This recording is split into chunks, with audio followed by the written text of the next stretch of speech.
getting a weird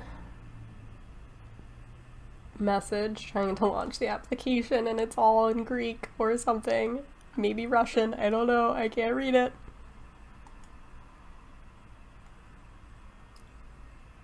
I clicked a random button. Oh, I don't know what this is for. You may choose PvP or PvE round depending on your preferred game style.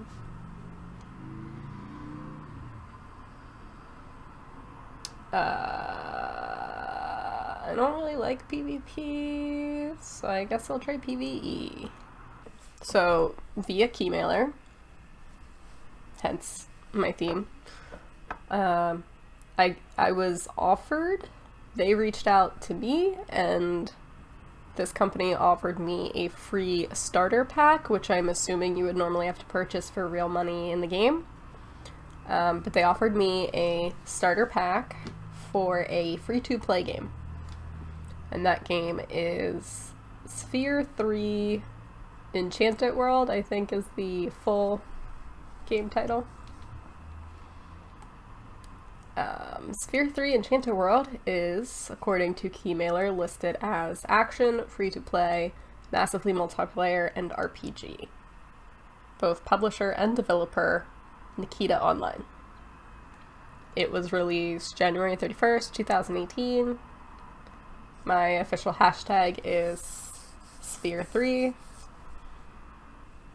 At first I thought it was kind of weird that they were giving me one of these for free-to-play, and then I was like, oh, well, I guess if you have a free-to-play game, you can't entice people to review it by just giving them the game because it's already free, so I guess that makes sense.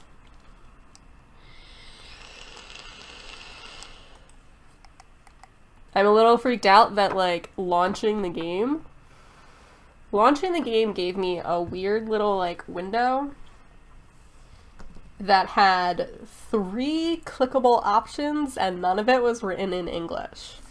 I'll maybe get a screenshot of it later and, like, put it on the screen, but I had no idea what it said, and I just randomly clicked one, and it made the game go, so I guess I picked the right one. And then it took me to one of those standard little standalone windows where it does, like, the install updates, and you have to wait for it to, like, finish installing far enough to play. However, that screen is all in English, so that was nice. The screenshots for it look pretty cool. It's not, like, super cartoony, but it's kind of cartoony. So we're gonna see what happens. We'll hit play and then see if that gives me the ability to do a screen grab finally. I'm going to switch to a voiceover for a little bit during this character creation. The menu music was too loud for my likings. My OBS settings had gotten a little bit messed up. So I'm going to fast forward through it. You guys can see kind of the options that I played with. I'm just going to make a note of how I felt about character creation. It's like your standard MMO. You get races and classes and descriptions for each. However, 2 of the races were currently locked when I tried to do character creation. I don't know if they are something that you have to purchase from the store, or maybe you unlock them somehow later on, or potentially they haven't released them yet. Maybe it's a future expansion pack. I don't know. My only option was human or demon, and I was okay with this. I actually wanted to pick a demon character, but while exploring character creation, I quickly noticed that your gender is determined by your race and class combination. You could only have, for instance, I ended up picking a human necromancer, which was female. If I had played as a demon necromancer, I'm pretty sure that it would have given me a male character. I did not really like how big and bulky the male demons were, so I ended up opting for human despite wanting a demon. I found that your gender preferences being determined by race and class was kind of weird, and I wish it wasn't like that. Since this game is not early access, I don't expect them to change that anytime soon. I'm not really sure what made them go with that in the first place, but it is what it is. There's not much you can do about it. It's still fun either way. The second thing about character creation that I wasn't super thrilled about was that your options, while you are able to customize your character a little bit with hairstyles, facial features, colors, and stuff like that for everything involved, you have very limited options. I think there was only like 3 nose options, but you had like 9 face tattoo options. All of the hair for this particular human and class that I picked were like short haircuts, and they all looked almost exactly the same, so it was just kind of redundant hairstyles. There wasn't a whole lot of variety. I did not explore all of the race or class options in character creation, so I don't know whether or not hairstyles would change for different things, but this is just what I've seen so far. It's oddly limited. I'm also going to voiceover through most of my tutorial playing during the introduction of this game. It's a long introduction area for the game, and I feel like it's not that exciting to watch, especially for a game review, so I'm just going to tell you about this game. Spehere 3 Enchanted World is just like any other MMO. There was nothing unique that I saw about this game. There's no additional features. There was no real, like, revamping of old features. It's got your starter quests. It's got your quest NPCs. All of the quests were stereotypical. Kill this many creatures. Escort this NPC safely across the map. Collect these resources, whatever kind of quests you would expect to see in other MMOs, those are totally here. The only thing that would be different for this MMO compared to others would be its individual storylines. I would assume that whoever wrote the storyline for this game did not just rip it off from other games, so the lore, the quest lines, little bits of story you pick up along the way, those are going to be unique for this game. And personally, I'm okay with that. MMOs are built on the same concepts, so they will be very repetitive if you jump from one to the next. It's very easy to sit here and argue that, like, no, MMOs are special because they all feature the same exact thing, but that's what MMOs are. They're built around the same concepts of here are your NPCs, here's your marketplace, here's your quests, here are your helper minions and your mounts that you get to ride. Here, maybe is a minion that you can summon to help you fight things. Like, that's what makes MMOs great, and all of those features are here in this game. I do think that some of the scenery is a little more immersive than other games. There were leaves falling from trees, for example, and like fluttering through the air, and there were some areas on the maps where what appeared to be magical light butterflies were hovering around flowers. There's little things in the scenery that make it feel a little bit more immersive for me. There is some sort of a challenge arena that you can participate in. However, I was on the PvE server, so the only option I saw for this was that you fight waves of enemies. To be fair, I only played in it once, but it seemed a little bit odd because you had a crap ton of these creatures coming after you, and if you're like new to the game and you don't have a lot of items or very good gear, you're gonna die very quickly. However, the concept seems to be based around surviving as long as possible, and the longer you survive, the greater your reward. So maybe that's the whole point. Maybe it's supposed to be difficult to survive so that when you do actually survive a long time, the rewards are worth it. Oh look, a wild player has spawned. And he put a giant spider on there.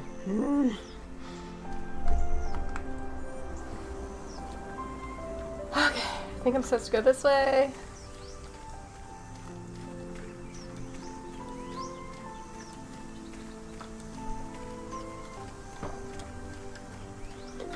Now what a smart gamer would do is pick up additional quests on the way. But, like, I'm just here to review the game. hit the wrong button. Alright, so...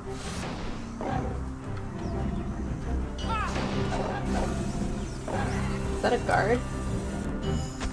Where's my right? What's my right? Oh, you got items. Hey, collect loot.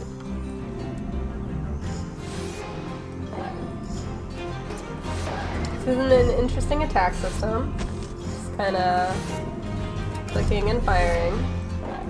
Not terrible. Being able to like pick up loot and attack at the same time though, kinda like it.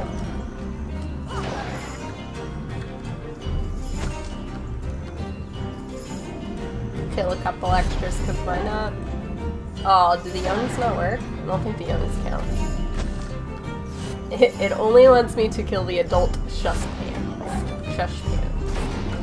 That's a weird thing. Oh, I'm gonna die soon. That's cool.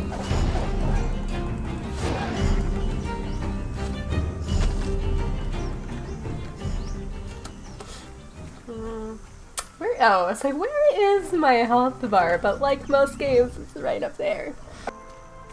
Apparently, I received a bunch of ears and gold coins. It's not weird at all. Oh, I ran past it.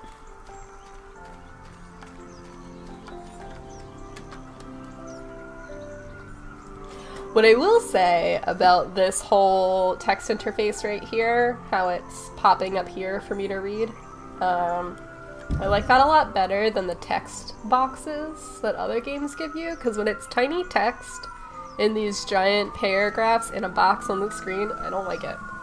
I really don't want to read those. This I kind of feel like if I was just like casually playing one day, I would totally read this text. Siren. So yeah, I would like totally sit here and read this one day if I just wanted to casually play and have a little immersive story time going. Choose your reward.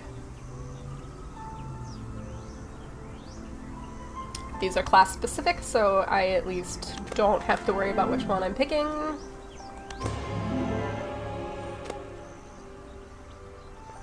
And to open the map. Can I zoom? I have to manually zoom in and out? Is that as far in as I can zoom? That's shitty. Kinda makes sense now though, because that's big map. I finished my coffee and I'm sad.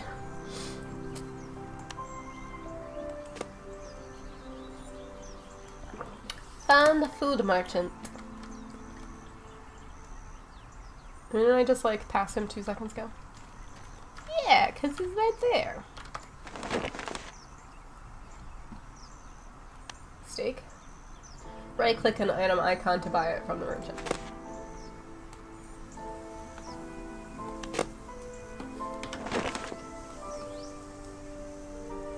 Right click an item to use it. Why am I using steak? What did that do for me? What? Drag items to the actions panel. Have quick access. Pour dilute powders of lesser healing. Okay. Click the button to close. Pretty straightforward stuff. Find Fluffy. Fluffy is up this way somewhere. Not terrible.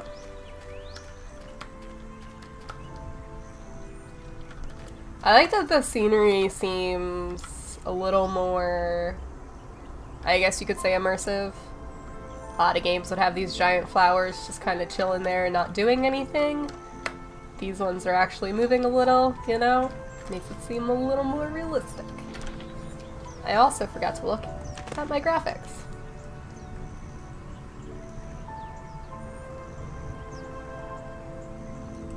What's autofog? What's that do? Can I not? No? Can't do anything with that though.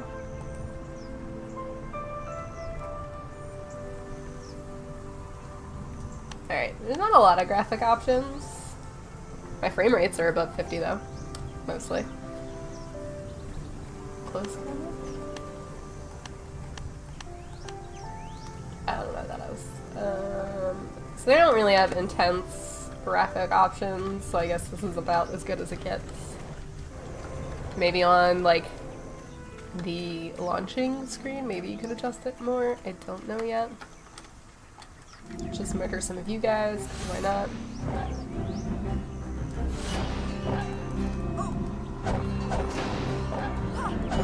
Oh, it's not even a mistake. You're not me. This was mine to murder. I wonder if it'll hit after I click. No, it goes wherever I'm targeting, more or less. Okay. Let's find Fluffy. Oh, he found Fluffy. Cool. You have new goals available. That's nice. Call Fluffy. I called it a lousy little creature. Wow. Apparently I don't like Fluffy. That wasn't very nice. You have to escort the NPC to the goal marked on the minimap. The NPC shouldn't die or the quest will be failed. That's good to know. Where am I taking Fluffy?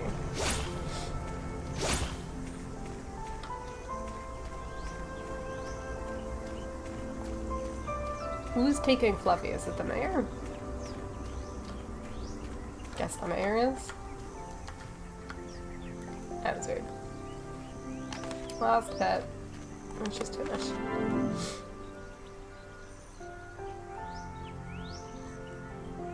Can I not have any of these? Oh, that's lame. Does not fit your character. None of these work for me. So I'm not... Can I not pick any of them? That was weird. I guess if you don't qualify for a thing, you don't get to choose one.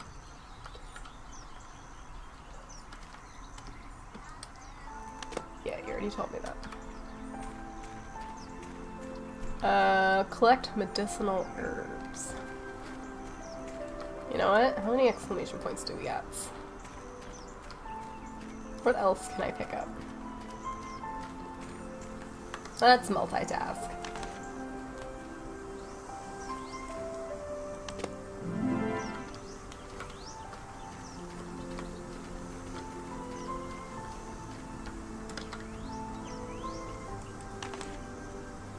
Yeah, I feel like I'd be a little bit happier to read that as opposed to the block in a box method that some games do. The pack that they sent me, they said was in like a gift tab somewhere. This is one of the items, but I don't know where the other items are. What's this? For entering the game. I just did that one. No level gifts yet. That one has a timer on it, so that's cool if you pay attention to that timer. Challenge arena, no. Shop. Ah, I think it's supposed to be in the gift tab of the shop. Let's find out. Item valid until... Oh, so it doesn't matter if I use it or not? Until March 8th? Guess I'll use it then. Guess I'll have to play this game for the next week. Sure. Kill 4 thingies. Oh god, I'm gonna die. Oh, I died! Ooh.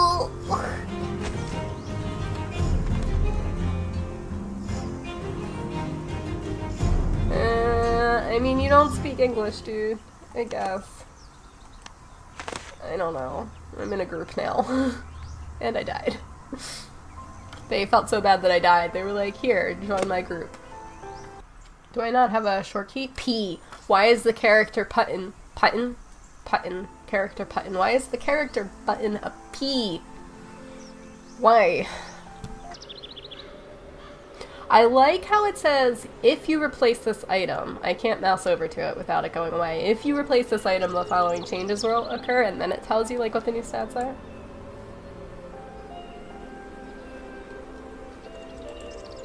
Do they actually look different though? They don't look different on my character though. Okay. Limited inventory space there is a little disappointing.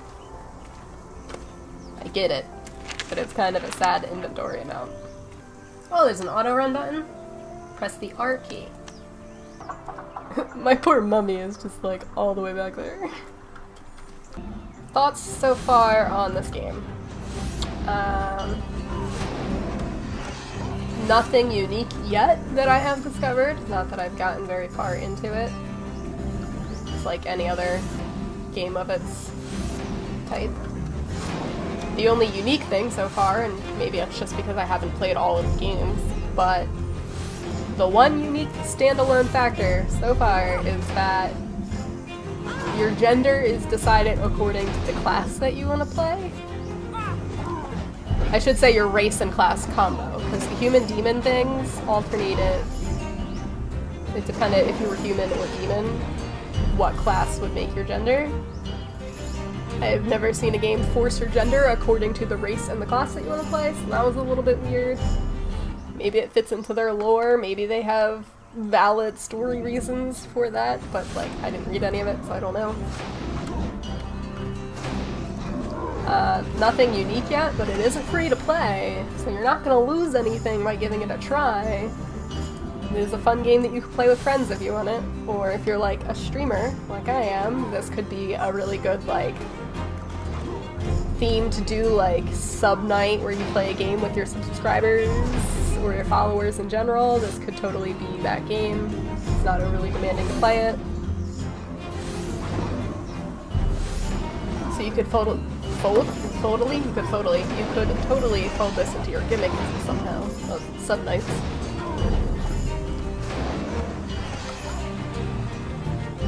Maybe keep your username a secret, and then when it's sub night, you'd be like, "Hey guys, come join my group. Let's all play together." I don't know how big your groups can be though. I'm not sure how beneficial that would be. When creatures die, it actually kind of impacts your game. Like, these are dying, and it's like shaking my screen a little tiny bit when it falls down. It's a little more thought than some games tend to put into that. It's totally possible as a necromancer to trade off with your mummy for tanking things. All you really have to do is like make him attack something first. So like I can send him to attack this. Maybe it's too far away to work. It's too far away to work. There we go. Send him to attack that. He goes to attack it. He is now the focus, and I can attack it as much as I want.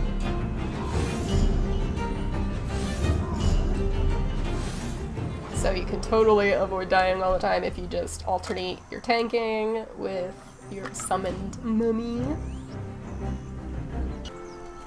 Get curry or something. Oh my god, why can't I jump this fence? Really? That's dumb.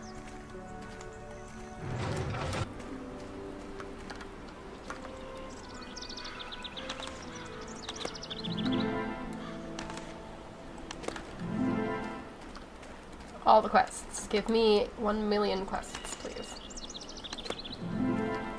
And then maybe I can just complete them all like at the same time. So I'm gonna guess by the end of these quests I will be level 10, in which case I can learn the various teachers floating around. I like how this little window in the corner highlights a mission when you're looking at your target. I'm guessing if that's there, the thing that shows up down here, guessing if that's there, that means I'm supposed to murder them. Seems about right. That's a pretty good little hint to throw into the game. That's different. I don't think I've personally ever played a game that was like, oh, this target that you're targeting is part of the quest, quite so obviously before. Sometimes they might give them like different colored names or something, but an actual information window to tell you what quest it is and what you need from it. I feel like that's a first.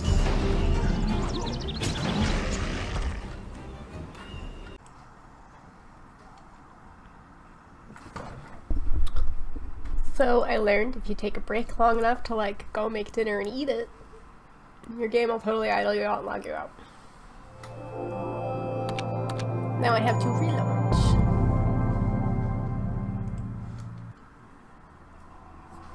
Which is fine. I guess it's just a little side note that you can't really just like idle your character forever. I don't know. I don't know why that would... Oh, I guess it would be relevant so you can't just, like, spam collect gifts, huh?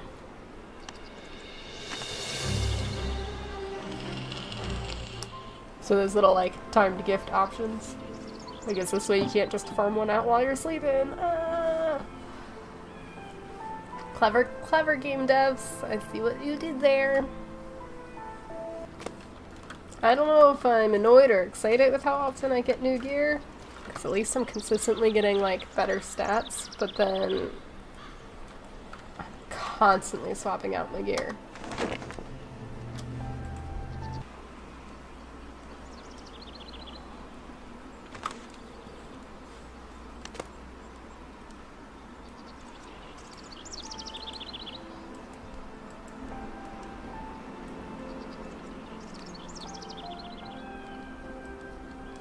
And I really only allowed to put the shirt in here? I don't have another shirt to do.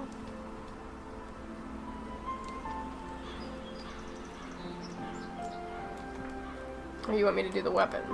No?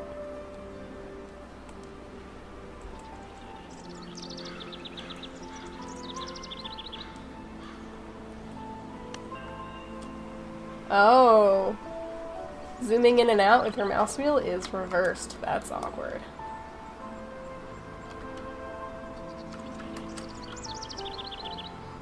Picking his nose. Picking his nose. Oh yeah, let's attract this fucking thing. Oh my god. Oh, it's like a jackalope. With sights for hands. Oh, make it go away. It's creepy. Oh, don't attract more. Okay, so no earbuds or anything. I don't know if you guys will pick up the sound from my speakers. I have it down low. I just wanted to make a quick note.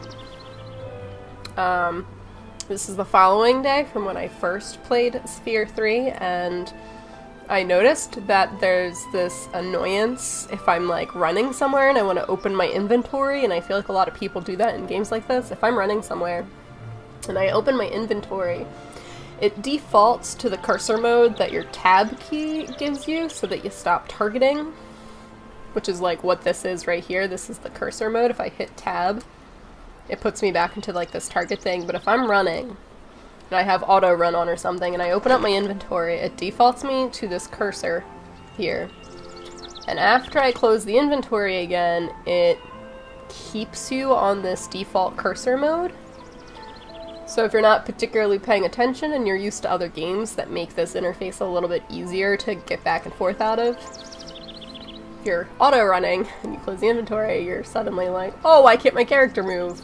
And you just have to, like, hit tab again, and it just feels wonky and not natural. A second thing that I've noticed, I keep staring at a cracker because I want to eat it. And second thing I've noticed is that motions in this game are very, like, repetitive. Like most games of this kind, you have resource gathering, so I can go out into the wilds of the world. The wilds. And I can pick plants, or I can chop down trees, can mine some ores. You can extract materials if you murder something. The motion for all four of those resource gatherings is exactly the same. The character just kind of like squats down. I only found trees like once that I could chop down, and I honestly don't remember what the motion is, but I'm betting it's the same one. Maybe that one was different, I don't know, but like all the motions are super repetitive.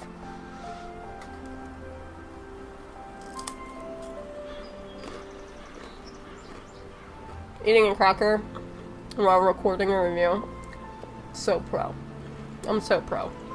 And my green screen over here is like getting pissed off, and my mic is in the way. Note number 3. I like how I go like this so you can't really see like what I'm doing. Number 3. I did discover that there's an auction house here. I knew that they were here yesterday, but I hadn't used them yet. So you can run up to an auctioneer and select sell items. And I've actually put a ton of resources that I gathered today in here, and the majority of them have sold. You can see down here that it's like gold coins with varying amounts. So, if you're a player like me who likes resource gathering, you have an auction house that you are able to sell items in, get money that way. Once the item sells, it's deposited into this chest over here, look for my mouse. It's deposited into this magic chest over here. The auction tab will be highlighted and clickable, and I'll show you all the gold that you've gotten from the auction house, and you have to, I think, right click. I'm not sure which clicking it was. I was kind of just spam clicking. You have to like click it out of the magical chest to add it into your inventory. So it's entirely possible, like most games of this nature, to like resource gather your way into a fortune if you want. Being as early as this game is, I would imagine it would be a lot easier now because I can put up whatever prices I want and there's probably not a lot of competition, so like this is when you would want to get in and do your like resource stuff before the auction market gets stabilized. Number 4. Yesterday I purchased a proficiency, not realizing that you only get one. So this is like one of those things where MMOs like this are 50-50. Either it's a 50% chance you get one proficiency, I can't speak. You either get one or you can have all of them. This is definitely a game that gives you one. So I accidentally took proficiency for weaponsmithing, which isn't bad. I can sell them on the markets if I want, but my character is magic based and I should have taken proficiency in the artifactory, which does staves, however you want to pronounce that, and magical weapons. So like the proficiency I took, I technically can't use. One other thing that I would like to make a note of is that when I originally recorded this, I was upset because I thought I was stuck with a proficiency that I did not want. I later found out that if you open up the crafting interface, and I don't have a recording of this, I'm sorry, but if you open up the crafting interface, the default key is the letter K on your keyboards. You'll notice that there's 3 tabs that you can interact with, and the very first tab is your proficiency tab. It will have a red X in the corner of it that you can use. It will warn you that all progress you have made in your proficiency will be lost, including your, I think it calls it a sub-proficiency, will also be erased. But you do have the option, if you change your mind or you decide that you don't like the one you pick, you can delete the proficiency, you can unlearn it, and you can go purchase another proficiency again for the initial 1,000 coins. Your second and third tab in this interface is determined by your proficiency and whatever 2 skills that you need for whichever one that you pick. As far as I can tell, all progress in all of these things will be reset, so even if you max out whatever with your like ore mining, if you reset your proficiency and pick a new one, I'm pretty sure that you will lose all progress in that as well, so you'll have to do all of that crafting all over again, even though they are your sub proficiencies. But it is totally an option to fix, so I am that much happier about that. I thought I would show you guys since I finally found them. This weird little tree here is one of the trees that you can chop down, and I believe that one over there is as well. You'll know that you can chop down a tree because you'll get decently close to it, but not right on it yet, and it'll offer to let you chop down, as you can see, like, right here. Usually, like, when you run up to a plant, you have to get, like, a lot closer to it for it to pop up. So that's the same squatting motion. Look, the same squatting motion for chopping down a tree. I don't know if they're just still developing things for this game. I don't think it's in early access because it is just a free to play. But like, this just seems lazy to me that you use the same motion for all 4 gatherings. Like, the plants, it makes sense. Or even taking things off of a corpse after you murder a creature. But like, chopping down a tree and mining an ore vein, that's just, it's too repetitive. Like, watch, when you kill this dude, when you get to extract materials, same motion. Sometimes it even breaks itself and you just stand back up again. But like, it's the same motion for all 4 things, and it gets very boring to stare at her as she's like squatting every 4 seconds to pick up an item.